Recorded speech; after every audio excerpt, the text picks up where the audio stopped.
بسم اللہ الرحمن الرحیم۔ سن لو، حدیث کس کو کہتے ہیں؟ نبی کی زبان سے جو کچھ نکلا وہ حدیث ہے۔ حدیث کے معنی ہوتے ہیں گفتگو، اور حدیث قرآن کو بھی کہتے ہیں۔ ابھی آپ کو یہی نہیں معلوم کہ حدیث اور سنت میں فرق ہے۔ اللہ نے قرآن کو بھی حدیث کہا۔ دیکھیے، اللہ نزل احسن الحدیث، اللہ نے سب سے بہترین حدیث اتاری۔ بتاؤ، آسمان سے قرآن اترا اور اللہ نے قرآن کو حدیث کہا۔ اللہ نزل احسن الحدیث، قرآن میں اللہ نے سب سے بہترین حدیث اتاری، یعنی قرآن کو بھی حدیث کہا ہے، اور نبی اکرم کے قول، فعل اور عمل کو بھی حدیث کہا ہے۔ اہل حدیث کا معنی یہ ہوا قرآن اور حدیث دونوں کو ماننے والا۔ قرآن بھی حدیث، فبأي حدیث، فبأي حدیث، فبأي حدیث بعدہ یؤمنون، تم اس حدیث کے بعد، یعنی قرآن کو اللہ حدیث کہہ رہا ہے، فبأي حدیث بعدہ یؤمنون، تم اس حدیث کے بعد کس حدیث پر ایمان لاؤ گے؟ کون سی کتاب؟ یعنی اس قرآن کے بعد پھر اور کون سی کتاب پر تم ایمان لاؤ گے؟ اللہ یہاں پر بھی قرآن کو حدیث کہہ رہا ہے۔ الحمدللہ، ہم اہل حدیث کا مطلب یہ ہوا کہ قرآن و حدیث پر عمل کرنے والے۔ اچھا، مولانا صاحب کہہ رہے تھے کہ 4 ہی مسلک برحق ہیں، یہ 5واں فرقہ کہاں سے آیا؟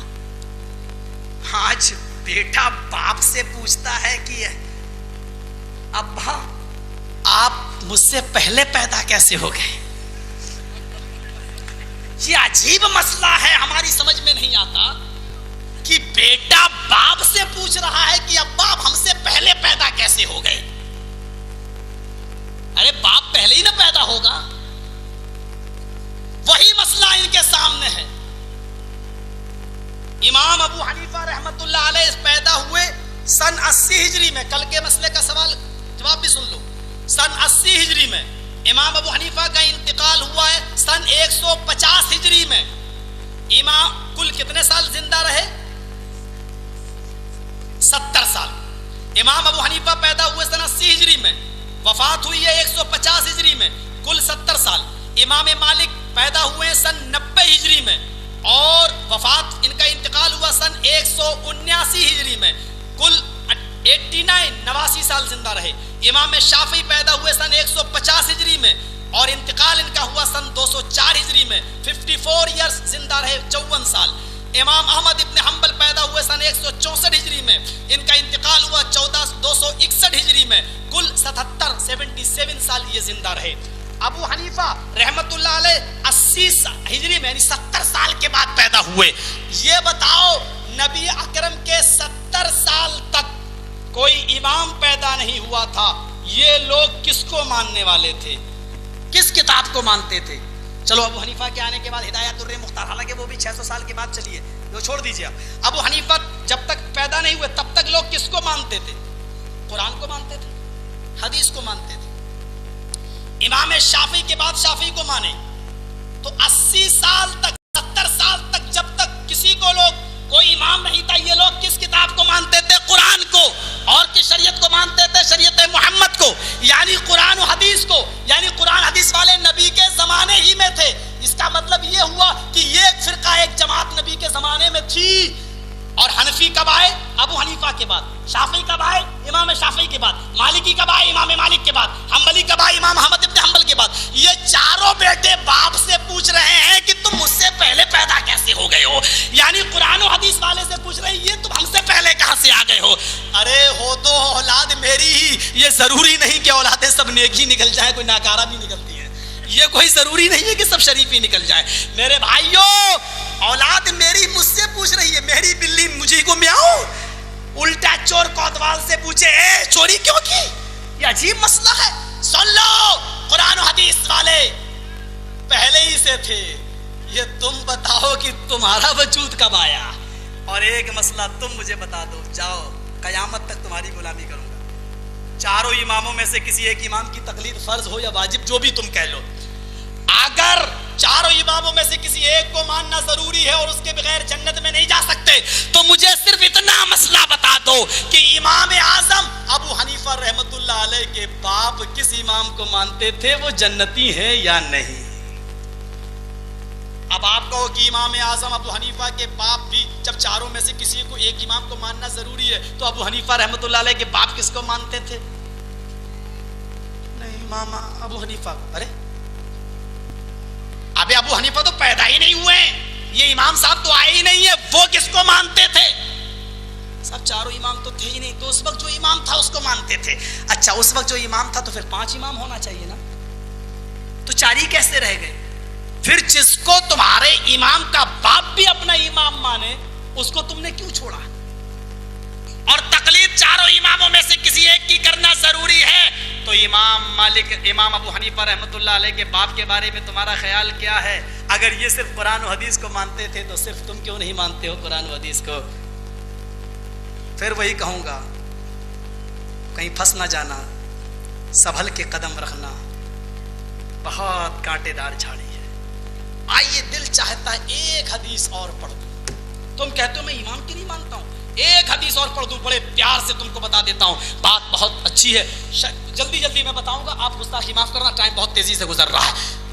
حضرت ابو ہریرہ مال غنیمت کو دیکھ رہے ہیں، مال کی حفاظت فرما رہے ہیں. ایک شیطان انسانی شکل میں آیا فحسا، اور لپ بھر بھر کے اس میں بھرنے لگا مال دامن میں. ابو ہریرہ نے پکڑ لیا، اے چور!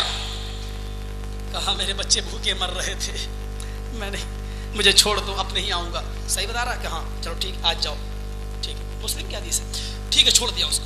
اللہ کے رسول ایک چور آیا تھا، آپ نے کہا مجھے جبرائیل سب بتا دیا. کہا اچھا مال چورا رہا تھا، ٹھیک ہے ابو ہریرہ حفاظت کرنا، اور آج اس پھر آئے گا، اس کو پکڑ کے میرے پاس نہ. کیا پھر آئے گا؟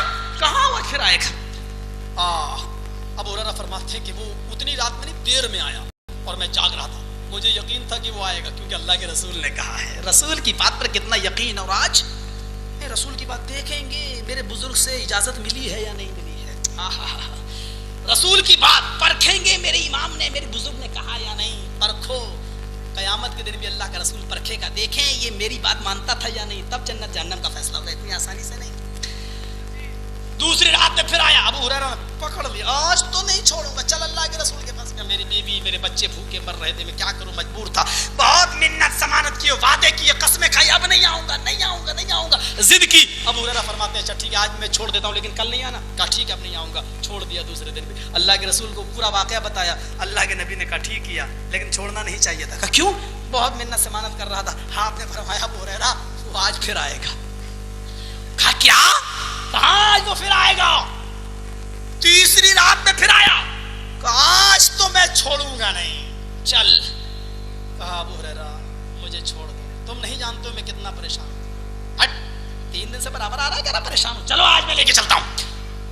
اب تو اس کو پکڑا، جب گھسیٹنے لگے کہا مجھے چھوڑ دو، میں تمہیں ایک دعا بتاتا ہوں، اس دعا کو اگر مال پر پڑھ لیا کرو گے تو کبھی اس مال کی چوری نہیں ہو سکتی. چور کہیں کہ تو دعا بتائے گا؟ چور اور دعا، تیری دعا پہ کون بھروسہ کرے؟ کہ اللہ کی قسم مجھے یہ دعا معلوم ہے، آپ یقین کریے میری. اچھا ٹھیک ہے وہ دعا بتا، میں چھوڑ دوں. کہا کہ اگر مال پر آیت الکرسی پڑھ لیا کرو، جس مال پر تم ہو، تو اللہ تعالیٰ ایک حافظ، ایک فرشتہ مسلط کر دے گا اور وہ تمہارے مال کی حفاظت فرمائے گا. آیت الکرسی پڑھ کر دم کر دیا کرو مال پر. اچھا ٹھیک ہے. گئے اللہ کے رسول سے کہا آیا تھا. کہا اچھا پھر بھی نہیں لائے. کہا اللہ کے رسول بڑی اچھی دعا بتائی ہے، آپ سے پوچھنے آیا ہوں یہ صحیح ہے یا نہیں. دیکھیے ابو ہریرہ نے فوراً عمل نہیں کیا، اس حدیث کی تحقیق کے لیے اللہ کے نبی کے پاس آئے. اللہ کے نبی نے کیا کہا؟ ابو ہریرہ اس نے یہ دعا جو بتائی ہے، اللہ کی قسم یہ دعا بڑی مبارک دعا ہے، بڑی خیر و برکت والی دعا ہے. اللہ اس دعا کے پڑھنے سے اس مال کی حفاظت فرماتا ہے، ایک فرشتے کو مسلط کر دیتا ہے، اس مال کی چوری نہیں ہوتی ہے. لیکن جانتے ہو بتانے والا کون تھا؟ ذاک الشیطان، بتانے والا شیطان تھا. شیطان تھا. پہلا مسئلہ یہ معلوم ہوا اس حدیث سے کہ شیطان انسان کی شکل میں آ سکتا ہے. دوسرا مسئلہ اس حدیث سے یہ معلوم ہوا کہ شیطان ہمارے گھر کے مال کی چوری بھی کر سکتا ہے. تیسرا مسئلہ اس سے یہ معلوم ہوا کہ اچھی باتیں کبھی کبھی شیطان بھی کر دیتے ہیں. اور چوتھا مسئلہ اس سے یہ معلوم ہوا اہل حدیثوں پر تانے دینے والوں کہ یہ اماموں کو نہیں مانتے. اللہ کے رسول نے کہا ابو ہریرہ اس دعا کو پڑھ لیا کرو، مال پر تمہارے مال کی کوئی چوری نہیں کرے گا. شیطان نے یہ دعا بتائی ہے لیکن یہ دعا بہت اچھی ہے. اس حدیث سے ایک مسئلہ یہ معلوم ہوا کہ اگر شیطان کی بات کی تصدیق محمد رسول رسول اللہ کر دیں اور شیطان کی بات پر رسول کی مہر لگ جائے تو شیطان کی بات بھی حدیث بن جاتی ہے. غور کرو مسئلہ. شیطان کی بات کی تصدیق اگر محمد رسول اللہ کر دیں اور شیطان کی بات پر مہر محمد رسول اللہ لگا دیں تو شیطان کی بات بھی حدیث بن جاتی ہے. ہم تو شیطان کی بھی وہ بات ماننے کے لیے تیار ہیں جس کی تصدیق محمد رسول اللہ کر دیں. ہم تمہاری اماموں کی بات کیوں نہیں مانیں گے, لیکن تصدیق جناب محمد رسول اللہ کو کرنی چاہیے, تصدیق وہی ہونا چاہیے. آؤ میرے بھائیوں, جو مسلک شیطان کی بات ماننے کے لیے تیار ہے بشرط یہ کہ وہ رب کے قرآن سے ملے, محمد کے فرمان سے ملے, ہم تمہاری بات بھی مانیں گے بشرط یہ کہ وہ بہروپیوں کی باتیں نہ ہوں, بھیس بدلنے